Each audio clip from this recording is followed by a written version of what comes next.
Alright, we're going to try a walkthrough and some basic amplifier explanations on this Browning 180. Latest toy we got. We got it going already, hopefully. We did recap it. Those blue ones there are the new caps on this guy. We had some 500 voters, so we put the 500 voters in it and replaced those three old caps right there. It had three 450 volts because this thing runs on 900 volts, so you don't want to put 450 voters in there. And if you see that little bulge there at the top, camera doesn't focus in on it, but it's like a crack and the little bulge near the top of that. When you see that on a capacitor, that capacitor is bad. It may work, but it may arc on you, and it will, when it arcs, it sometimes takes the diodes out, and sometimes it takes the transformer out. So I always say, recap these guys. Don't rely on, 30, 40, 50-year-old caps. But anyway, back to some very, very basic technical stuff. We're just going to do a little bit of the high voltage in the tubes today. The high voltage comes out of the transformer T1, and the high voltage is connected to this bridge diode here. These are 4 diodes in that configuration where the AC comes in on that side and that side. Down here at the bottom is ground. And if you notice that switch there, that is a 3-position switch, is off and then standby and then operate at the top. So it only connects to ground here when that switch is in operate, meaning that the high voltage diodes here is only grounded in operate. So if you got it off or in standby, even in standby, that high voltage is not on because it doesn't have a ground, so it's really not doing anything. And there's no high voltage on the tubes. But you leave it in operate, the high voltage is grounded, goes through the diodes, and you have positive going AC only here.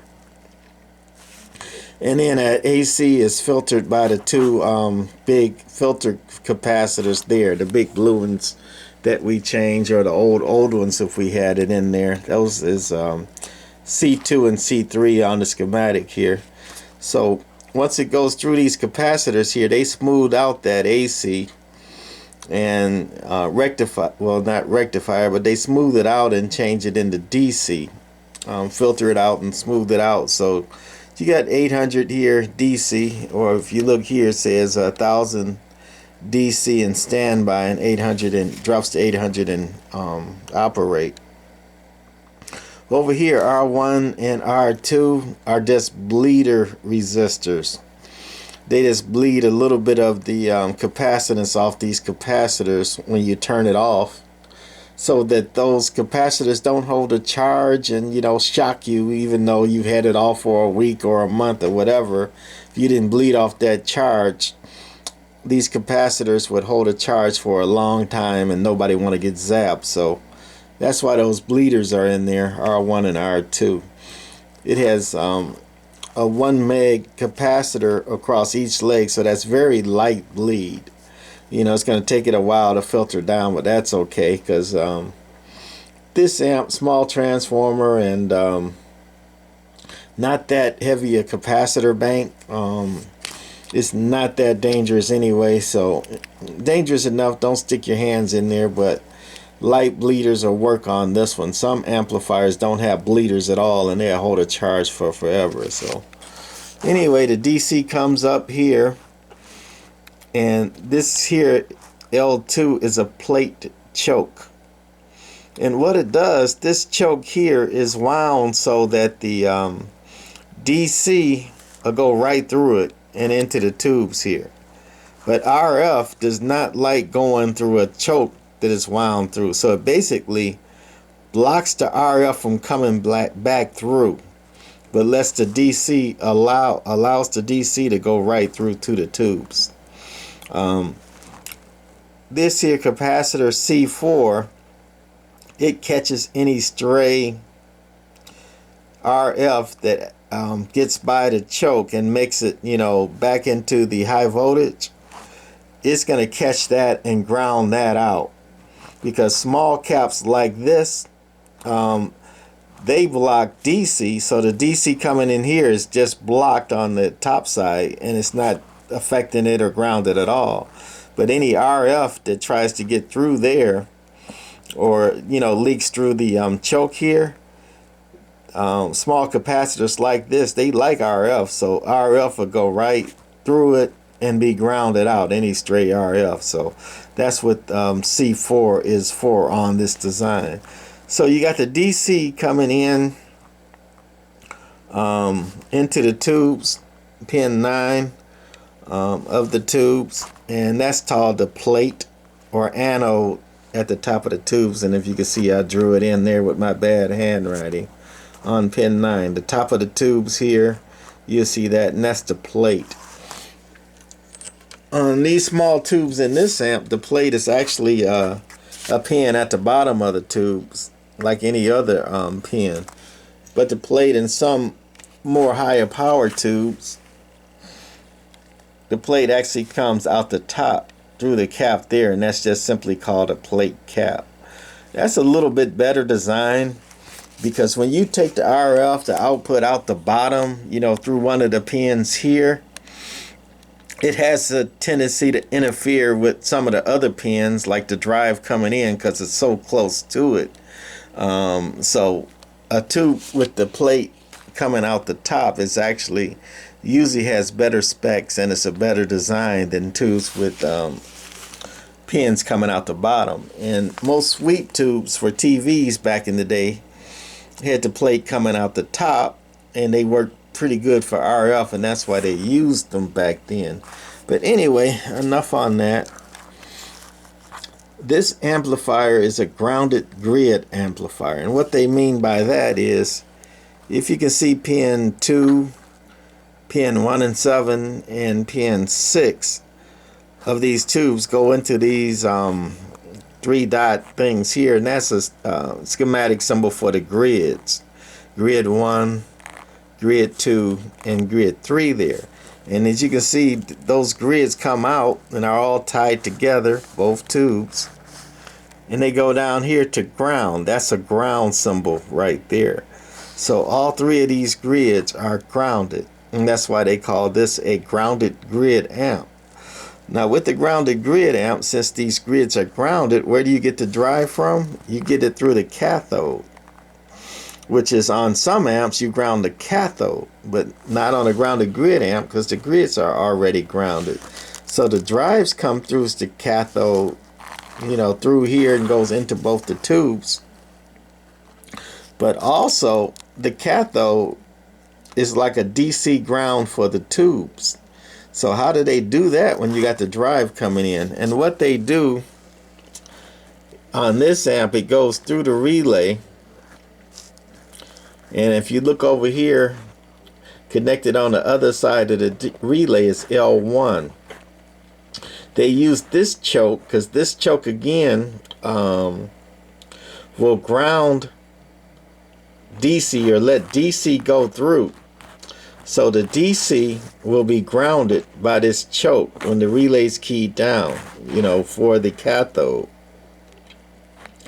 But RF doesn't like to go through these kind of chokes. It's designed so RF is blocked, so RF will go right through, but DC will be grounded, and that's how they can ground the grid through the choke, but RF will go right through. So the RF is going into the cathode or the ground terminals there, and it's being, that's the drive. Grids are grounded, and then at the top you got the DC with the plate, and the RF comes out of the plate.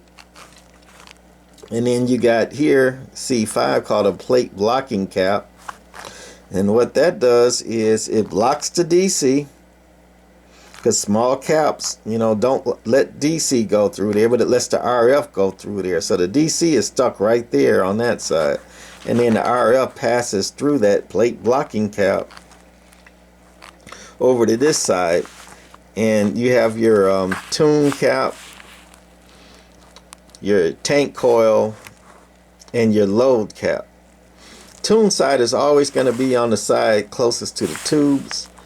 The load side is always going to be on the side closer to the antenna, because the tunes the jeepers, tongue-tied on that one. The tune cap tunes the tubes. That's a tongue twister for me. The load cap basically tunes the antenna, even though they do reflect, and you change one, it changes the value of the other. They, you know, kind of interfere and interface with each other. But basically, tune the tubes, tune the antenna, and always tune for max. If you mistune these, those watts, instead of going out to the antenna, are basically kind of floating around in the circuit, you know, overheating your tuning load cap and overheating your tubes, because the watts are stuck and they can't go out to where they're supposed to be. This here is just a little loop that the neon bulb picks up on. That's your RF indicator bulb, and it's got a little loop, and the neon bulb is kind of wrapped around the loop a little bit, and a little RF kind of feeds into the neon bulb and lights the bulb, and then you're just going out to your antenna, you know, through the relay. So that's the basic of this amp. And over here, the amp, that's your bridge rectifier, or your diodes. Right there is 4 of them diodes in that one case. That equals that in one case. Here's your filter caps. Here's your bleeder resistors. Right there, your power transformer. And we're going to turn it over. We're not trying to get to everything today. Just a little bit at a time, one step at a time. Your tubes with the plate cap, not on top, but on this one. It's one of the regular pins. That's your load cap. Your tank coil. You know, if I can get this thing in the picture, your tank coil. And over here is your tune cap. Over here, I mentioned earlier the plate choke. This one has a little small amp, have a very small plate choke, and that's the plate choke right here. That's what allows the DC to go into the tubes, but doesn't let the RF go back out. And I think that's all I wanted to do today on this one. We're not trying to show everything in one lesson, just some basics. So anyway, we're gonna turn this amp on. Remember, in standby, the high voltage is not even operated, and on it grounds the high voltage, but the tube side of the high voltage isn't grounded until you actually key the amp. So it's warming up. This amp didn't come perfect, but it cleaned up okay. There was a hole right here. I hate it when people drill holes. So we just had a matching screw. So we put a screw to cover the hole, and it doesn't look bad there. Almost looks like it was made for that. One thing, the neon light for the output was bad, and I only had heavy duty neon lights, and it takes too much voltage to run the neon light that I put in there. I got to get a little bit smaller bulb that run on a little bit lower voltage to light it. So my neon sometimes kicks in, and most of the time it don't, because I got too high a voltage of a neon in there. And this little 2-tube amp, little 2-tube 6 JG6As in it. Little small transformer. That over there is the keying tube. All it does is key the relay. It's a high voltage relay keyed by the tube. Does not have a transistor keying circuit in it. That's pretty much it for this amp, and we should be warmed up, but we're gonna put it on standby and just show you what the little mud duck radio is doing on the watt meter. Gonna go to the 20 watt scale, and the tram's only putting 3/4 of a watt into this thing. Audio, so basically 1 watt. Drive. Guess we'll put it on peak right quick. Not doing a whole lot of watts. Audio. Just 2.5 watts peak. So we're gonna go to the 200 scale, put it on average. Turn the little amp on. And hopefully it's still tuned up. Audio. We're dead keying 20. Let's see if I can lock the mic, because I know that's a little bit more. Audio.